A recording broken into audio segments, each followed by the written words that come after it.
Sir నమస్తే అండి. నమస్తే. హైదరాబాద్లో జరిగిన ఈ రేసు ఏదైతే ఉందో దాంట్లో అవకతవకలు జరిగాయి కేటీఆర్ గారి ప్రభుత్వంలో.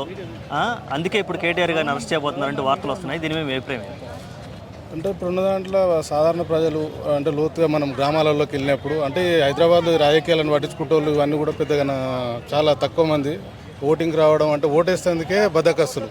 ఇక్కడ ఏం జరుగుతుంది, ఎవరిని కావాలని కక్షపూరితంగా చేస్తుర్రా, మంచిగా చేస్తుర్రా ఏందనేది కూడా ఇక్కడ మెజారిటీ ప్రజలు పట్టించుకునే పరిస్థితుల్లో ఉండరు. కానీ గ్రౌండ్లోకి వెళ్ళినప్పుడు ఇవి ఇంతకుముందుకు మన దగ్గర ఏది తెలుగు రాష్ట్రాలలో జరుగుతున్నాయి అంటే రాజకీయ కక్ష సాధింపు చర్యలు అయితే ప్రధానంగా ఇవేంది ఇంతకుముందు టీఆర్ఎస్ కూడా చేయొచ్చు చేసింది.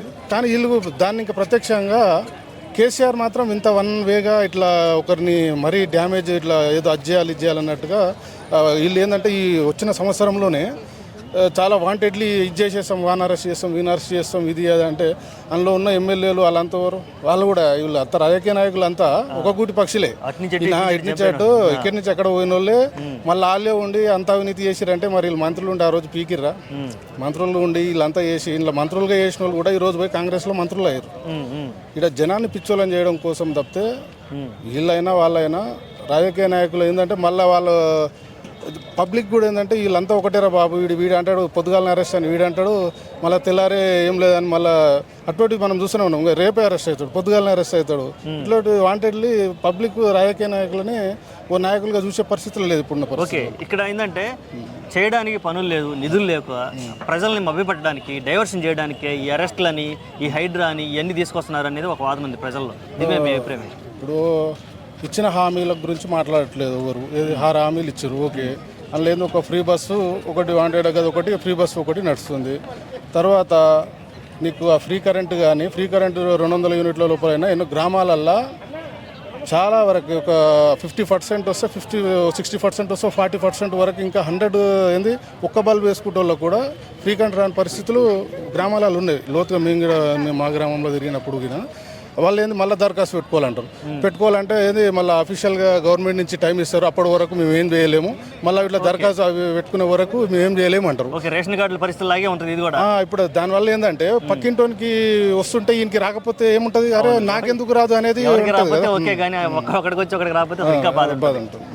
ఓకే. ఇప్పుడు హామీలు అని చూసుకుంటే ఒక ఫ్రీ బస్సు పెట్టి దానివల్ల చాలా రకాల ఇబ్బందులు ఉన్నాయి. అసలు ఈ ఫ్రీ బస్సు మీద ఒక మగాడిగా మీ అభిప్రాయం ఏంటి? నేను ఏమన్నా అంటే ఇంతకుముందుకు ఎప్పుడైనా ఒకసారి మా విలేజ్కి వెళ్ళి సిటీ రావాలంటే బండి మీద ఎందుకు ఇబ్బంది పడతామని చెప్పేసి బస్సుకు వచ్చేటోని. కానీ నేను బస్సు బంద్ చేసేసాను. ఓకే. ఎందుకంటే వెనకాల నుంచి ఆడోళ్ళు ఎక్కుతారు, ముందల నుంచి ఆడోళ్ళు ఎక్కుతారు. ఇక మనం ఆడ పోయి అంటే బస్సులో కూడా నిలబడతానికి కూడా జాగలేని పరిస్థితి అనేటువంటిది సృష్టించేసారు వాస్తవానికి. అదో హాఫ్ టికెట్ అయ్యేది ఫ్రీ బస్ అనేది వాళ్ళు పనికిరాని హామీ. ఎందుకంటే హాఫ్ టికెట్ ఏది జీరో టికెట్ కాకుండా అందులో ఒక 30 రూపాయలు అయ్యే దగ్గర 15 రూపాయలు అని చెప్పి అట్లా పెడితేనన్నా కొంచెం బాగుండేది ప్రజలకు. అని ఇప్పుడు టికెట్ అన్నారు కాబట్టి ఈ ఎప్పుడైతే మహిళలకు ఉచిత ఫ్రీ పెట్టారో అప్పుడు బస్సు రేట్లు పెంచేశారు, ఛార్జీలు విపరీతంగా పెంచేశారు. ఆ భారం అంతా మొగళ్ళ మీద పడుతుంది అనేది ఒక టాపిక్ ఉంది. సరే, మొగళ్ళ కూడా ఆడవాళ్ళ కూడా అందరూ మళ్ళీ ఫ్యామిలీలు కుటుంబాలు ప్రజలే అందరు. కానీ దానివల్ల ఏంటంటే పబ్లిక్ ఓ రకంగా సేఫ్ కంటే కూడా ఇబ్బంది పెట్టే పరిస్థితికి తీసుకొచ్చారు ఫ్రీ బస్ విషయంలో. హాఫ్ టికెట్ ఏదైనా పెట్టారు నా ఓన్ ఒపీనియన్ అది. ఓకే అండి, థ్యాంక్ యూ.